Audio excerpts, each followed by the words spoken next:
Со нас е првиот командант на Народно-ослободителната војска и партизанските одреди на Македонија, воен стратег и прв македонски генерал, народен херој, истакнат научен работник и доктор на воените науки, сестрано ангажирана општествено-политичка личност, академикот Михајло Апостолски. И пред да се обидеме да осветлиме дел од вашиот изворено богат животен и револуционерен пат, во кој секако се ткаени и убави и многу тешки мигови, би ве замолиме да ни опишете некои од нив кои останале незаборавни. Самата револуција низ која живеехме, таа е таква да е богата и со многу радосни, убави мигови, но и со многу тешки и неудобни мигови. Јас ќе се обидам да изнесам два примера. Прво, после февруарскиот поход, кога се пробихме низ Источна Македонија и стигнахме на Козјак планина, веднаш се собраа сите единици тамо што дејствувале.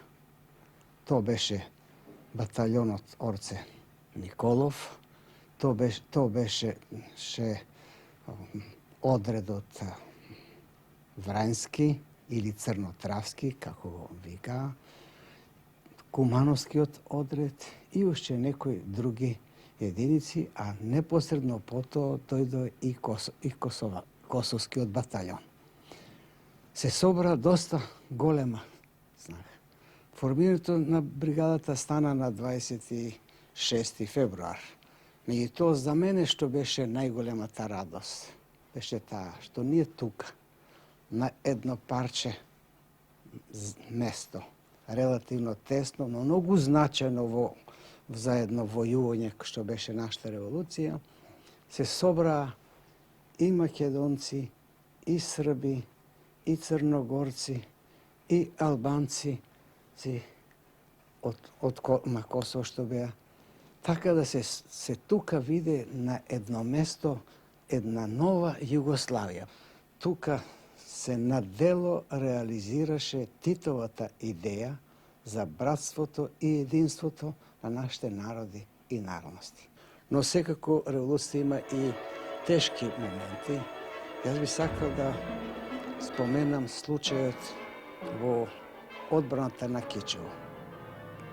Како што е познато, Кичево беше еден од слободните градови наши. И се разбира, бидејќи на главната комуникација, околу него се водеа многу борби, сме го ослободувале и губеле 9 пати.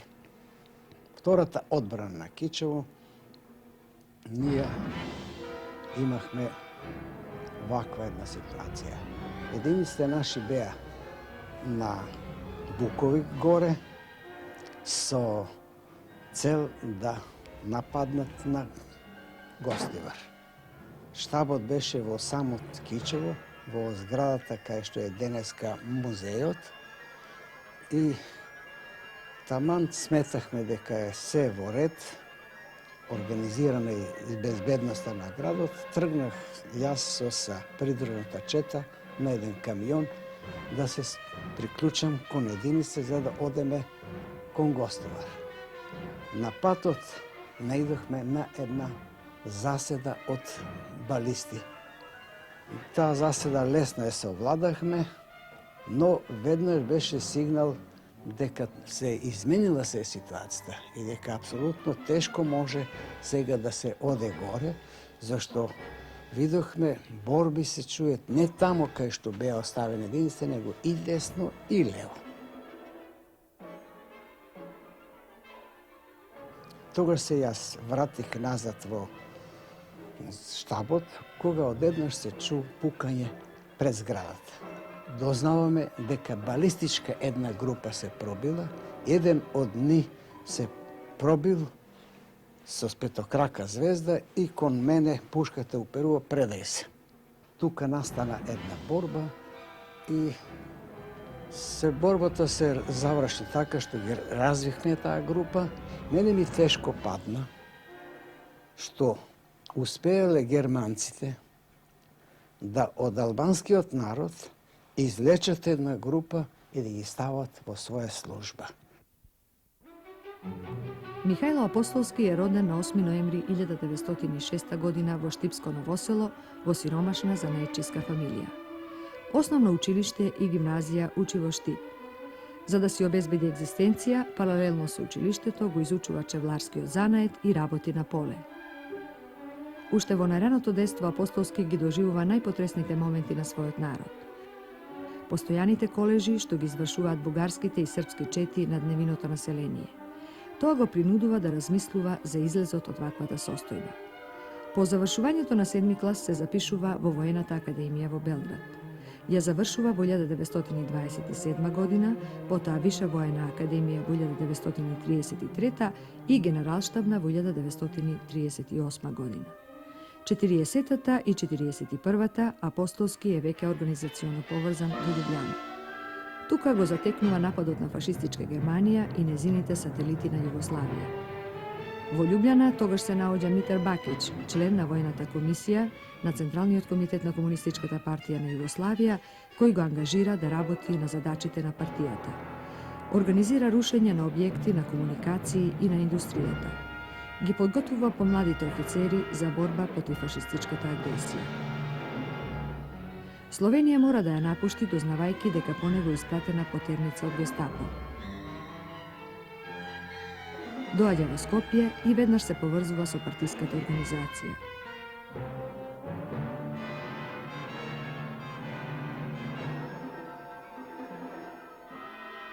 И при формирањето на покраинскиот воен штаб на Македонија по септември 1941 година, покрај Лазо Кулишевски, Страшо Пинџур, Мирче Ацев, Цветко Узунов, се наоѓа и Михајло Апостолски.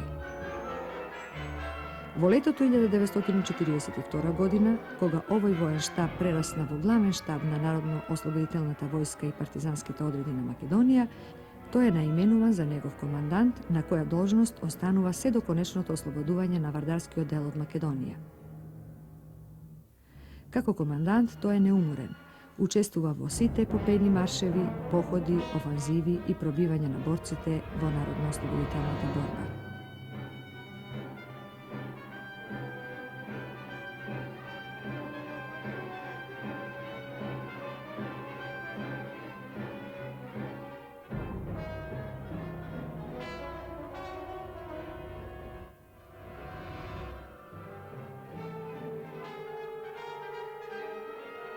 Проблемот на оружените формации во Македонија, тоа е многу интересен еден процес, како што се развива.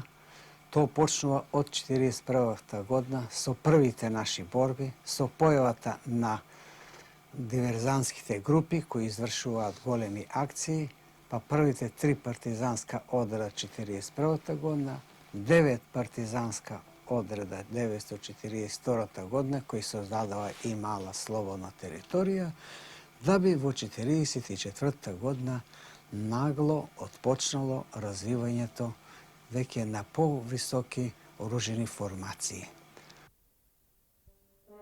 Одредите кои што действуваа во почетокот на 1943 година, во текот на летото, прераснаа во први воени формации.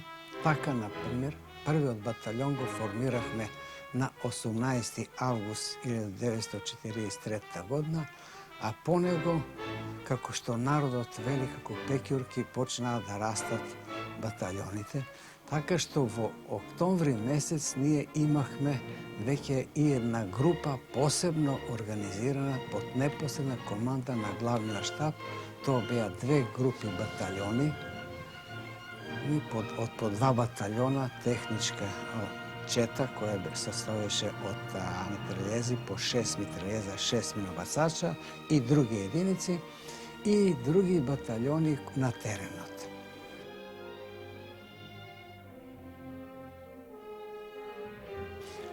Во 1943 година, после жестоки борби што ги има одредите, потоа групите батальони, дојде и до формирањето на првата македонско-косовска бригада, која е формирана на 11. ноември 1943 година.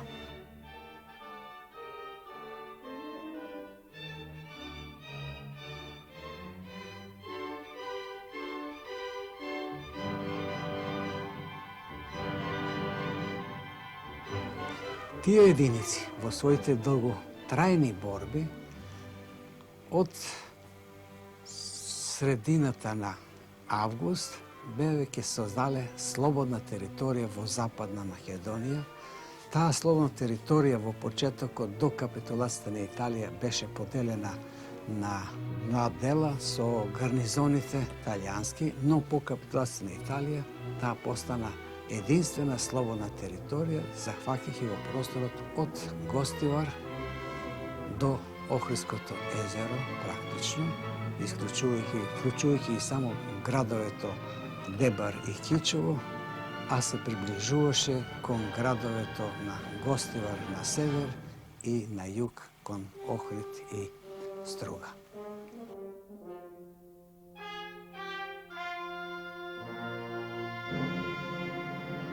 Во текот на натамошниот развој, ние веќе на 20 декември формираме втората бригада и посебна една група баталјони која практично представуваше бригада и која постана језгро за Третата македонска бригада.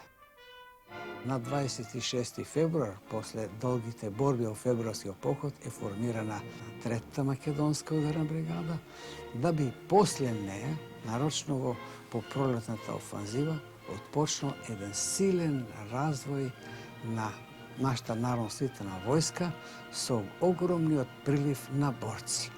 Ние во една депеша од летото 1944 година до маршалот, врховниот командант Тито, пишуваме цело Куманово се сели кај нас. Тоа беше една слика на расположението на цела Македонија. Тоа што го пишуваме за Куманово, тоа важеше за сите градови во Македонија. Така што во текот на лето се формираа нови бригади. Крај на август формирана е 41-та дивизија, до средината на септември формирани беа 6 дивизии, а 7-та дивизија е формирана на 18 октомври 1944 година и сите тие дивизии беа оформени во 3 корпуса. 15-ти, 16-ти корпус и Брегалничко-струмешки корпус, за кој не добихме бројчано име, него и така остана со тоа име. Ако погледнеме целосно, тогаш ние може да видиме еден огромен прилив на борци, во кој, ако се пресмета во проценти, тоа изнесува преку 15% од целокупното население на Македонија беше под оружје во составот на оружените формации. Тоа е ретко кога може да се успее и со редовна мобилизација.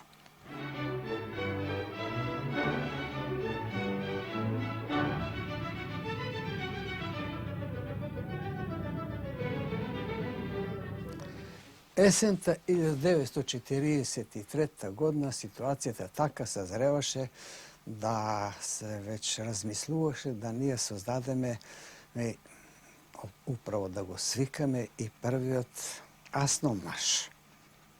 Меѓутоа, ситуацијата таква беше, немаше можности да се добијат доволно делегати од сите краишта, тогаш се одлучи да објавиме еден манифест и разбираше, тогаш можеше само главниот штаб да објави такав манифест, за да добие на ширината во односот према масите.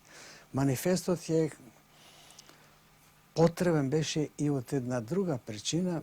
Предстоеше второто заседание на АВНОј, каде што ќе се решава судбината на денешна Југославија, каде што се поставија сите основи за денешна Југославија.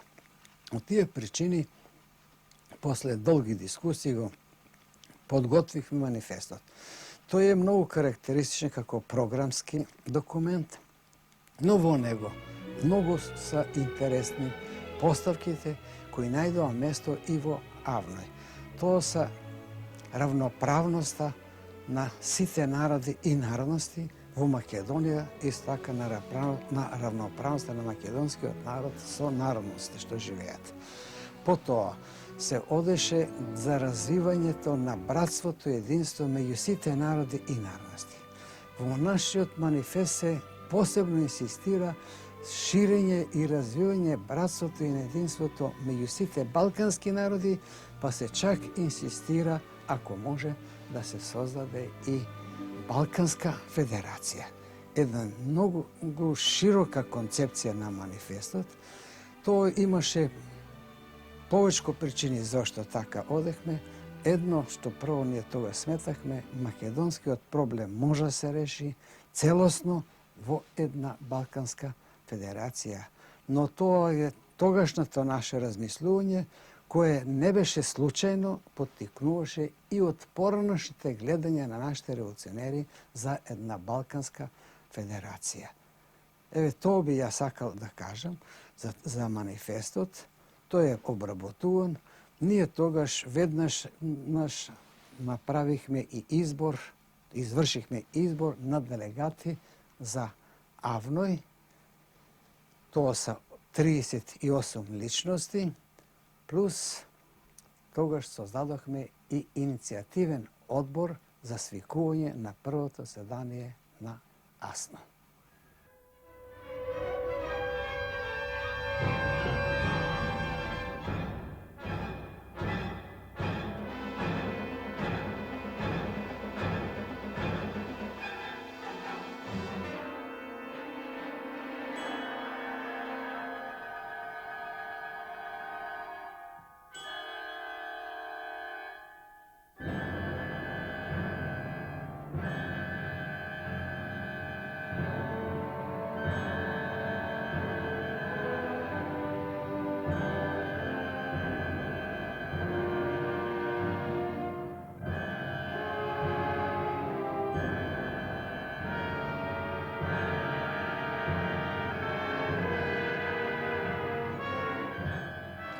Еден од творците на планот и реализатор на колективната одлука за февруарскиот поход, што траеше од 31.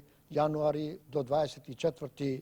февруари 1944 година, беше и генералот Михајло Апостолски. Јас како учесник во тој поход во составот на третата група батальони на главниот штаб на Македонија, начело со Апостолски, со дел на Централниот комитет на Македонија и делегатот на Врховниот штаб, имаше задача да ја премине реката Вардар и преку егејскиот дел на Македонија да изврши продор низ источниот дел на Македонија и да избие на подрачјето Куманово, Криопаланка, Врање.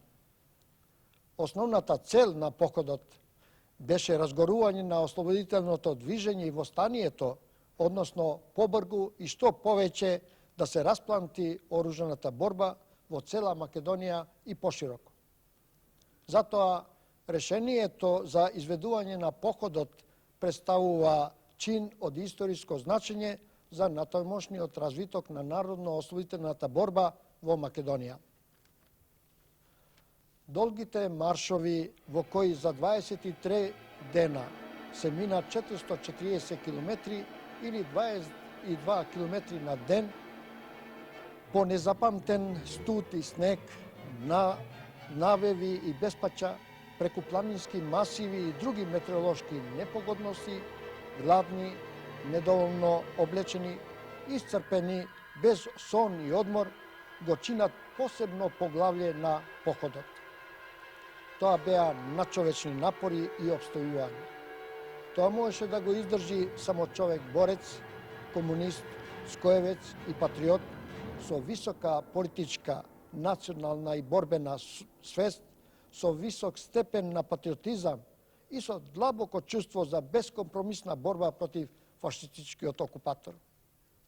Во тие најтешки услови, Апостолски како командант и раководител беше близок на борецот и на раководниот кадар и како таков многу беше ценет. Располагаше со големо воено искуство, но и со длабока човечност и други особини што се својствени на еден од челните раководители. Храбреше и потикнуваше тогаш кога беше најпотребно. Секогаш беше готовен да сослуша, да советува и да помогне. И кога наредуваше, никогаш не го повишуваше гласот. Посеќавање ми е кога низ планината Беласица, а и на другите планини, со преку 1 метар снег, виулици, кога ништо не се гледаше пред нас, кога коните моравме да ги оставиме, кога се боревме со природната стихија или дебнееше опасноста да бидеме откриени, Апостолски често се наоѓаше во колоната на претходницата и со воената карта и бусола в раце, постојано не упатуваше кон целта, не храбреше и не уверуваше дека ќе успееме. Во тие услови борците стекнуваат доверба во него како комендант кој знае што сака и каде не води. Таквата доверба се пренесуваше и на целото раководство. Или друг пример. Во походот на групата батальони во источниот дел на Македонија, најтешко ни беше пред надојдената прегалница, преку која можеше да се мине само преку 2 моста запоседнати од бугарска војска. Тоа беше на 16 февруари, кај селото Пеклане, кога борбата се водеше преку целиот ден, а окупаторската бугарска војска правеше се за да не обкружи и да не уништи. Во тие часови практично се решаваше нашата судбина да се биде или не, дали ќе продолжиме кон целта или ќе бидеме уништени. Во тие услови во главниот штаб се дискутираше за многу тешката положба и тогаш командантот Апостолски предложи да се изведе еден марш маневра. Ова идеја му беше смела, затоа што обезбедуваше успешен пробив преку мостот на реката Брегалница кај селото Истибања. Затоа се реши пред вечерината да би биле забележени од окупаторот, да се прекине борбата и да почне со повлекување кон исток спрема планината Голак, во спротивен правец од мостот, а потоа во текот на ноќта колоната пак да се врати во правецот на мостот. Под предпоставка овој објект да е запоседнат, со силни налети бомби да се разбие посадата и да се премине преку мостот. Ова го велам со задоволство, бидејќи поставениот командантски план со храбри и дисциплинирани партизани во потполност беше успешно извршен, а бугарскиот окупатор изненаден и разбиен.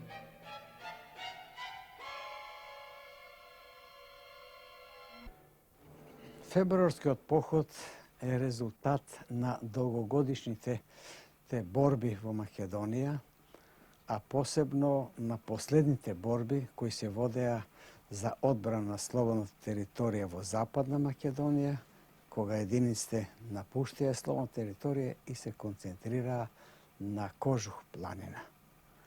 Тука се извршија реорганизација, се водеа уште неколку врло значајни и тешки борби во районот на Кожух планина, каде што германците и бугарите презедоа посебна офанзива против нас и по издржувањето на таа нивна офанзива, тогаш Централниот комитет на Комунистичка партија на Македонија и главниот штаб одлучија да се преземат февруарскиот поход.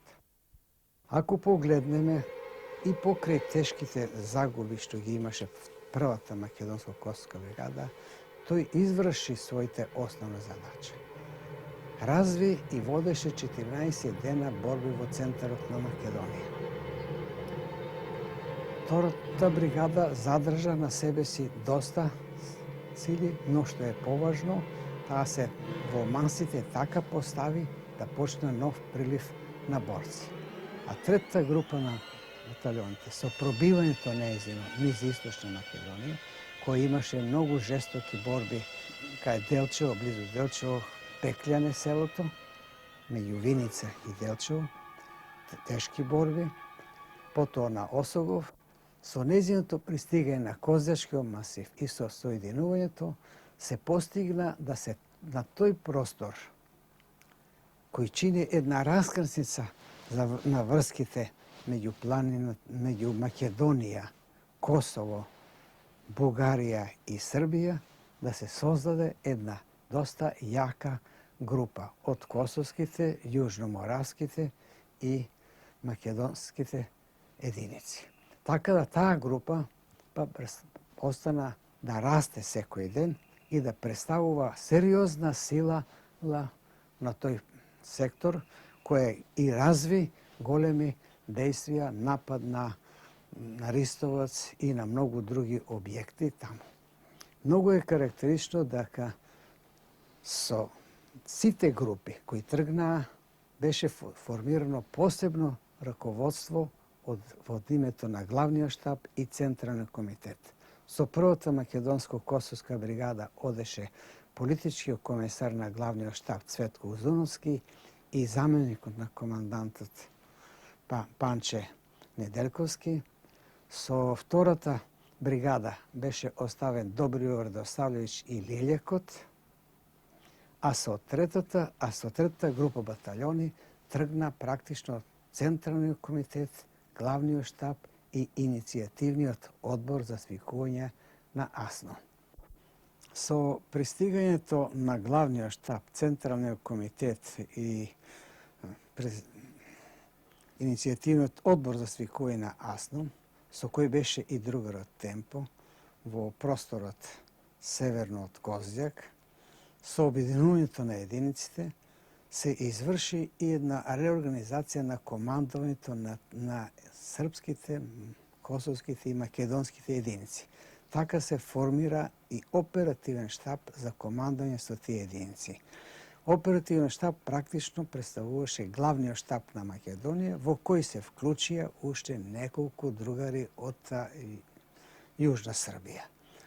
Тој оперативен штаб раководеше со операциите на тој простор, па и пошироко, се до септември 1944 година. Под негово раководство се изведува многу снажни операции. Во негово раководство се изведе и пролетната офанзива во 1944 година.